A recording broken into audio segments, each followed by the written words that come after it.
ನೀವೇನಾದರೂ ಸಿರಾಕ್ ಬಂದು ಒಂದು ಒಳ್ಳೆ ಹೋಟ್ಲ್ ಹುಡುಕ್ತಾ ಇದ್ರೆ ಹುಡುಕಕ್ಕೆ ಹೋಗಬೇಡಿ. ನಾನು ಇಲ್ಲಿ ತೋರಿಸಿದ್ದೀನಿ ಅದನ್ನು ನೋಡಿ. ಇದರ ಹೆಸರು ಮಲ್ಲಿಗೆ ಇಡ್ಲಿ ಸೆಂಟರ್ ಅಂತೇಳಿ 15 ವರ್ಷದಿಂದ ಇದೆ. ಈ ಹೋಟ್ಲು ವಿಶೇಷ ಏನಂತ ಕೇಳಿದರೆ 5 ಸ್ಟಾರ್ ಹೋಟ್ಲ್ ಶೆಫು ಇಲ್ಲಿ ದೋಸೆ ಮಾಡ್ತಾರೆ, ಇಡ್ಲಿ ಮಾಡ್ತಾರೆ, ಹಾಗಾಗಿ ಫೇಮಸ್ಸು. ಅವರು 15 ವರ್ಷದ ಹಿಂದಿದ್ದಾಗ 80,000 ರೂಪಾಯಿ ಸಂಬಳ ಅಂತೆ. ಅದನ್ನು ಬಿಟ್ಟು ಇವರು ಈ ಹೋಟ್ಲ್ ಮಾಡಿದ್ದಾರೆ. ಅಲ್ಲಿ ಟೇಸ್ಟೇ ಕೊಡ್ತಾರೆ.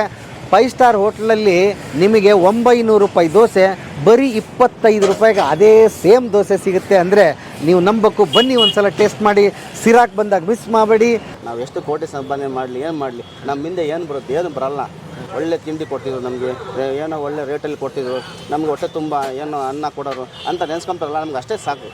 Sira main road veterinary hospital compound ಪಕ್ಕನೇ ಇರುವಂಥದ್ದು ಮಲ್ಲಿಗೆ ಇಡ್ಲಿ ಸೆಂಟರ್ ಅಂತ ಹೇಳ್ರಿ. ಯಾರಾದರೂ ಚಿಕ್ಕ ಹುಡುಗನ್ನ ಕೇಳ್ರಿ, ಕರ್ಕೊಂಬಂದು ಕೈ ಹಿಡಿದು ಕರ್ಕೊಂಬಂದು ಇಲ್ಲಿ ಬಿಡ್ತಾನೆ. ಬನ್ನಿ ಒಂದು ಸಲ ಟೇಸ್ಟ್ ಮಾಡಿ.